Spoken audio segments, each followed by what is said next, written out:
এই হচ্ছে বাকরগঞ্জের শেষ ইউনিয়ন নলুয়া গ্রাম, নলুয়া ইউনিয়ন। তো এটা দ্বীপের মতো, বাংলাদেশে যে দ্বীপ আছে দ্বীপের মতো এটাও, কয় সাইডে নদী এবং ভিতর এই যে মাঝখানে এই গ্রামটা।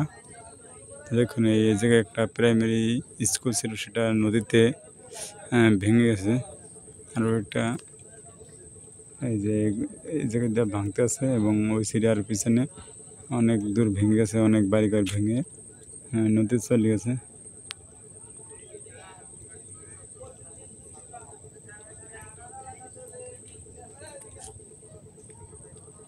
ওপার হচ্ছে লক্ষ্মী বাসা, অনেক বড় নদী, অনেক মাছ পড়ে।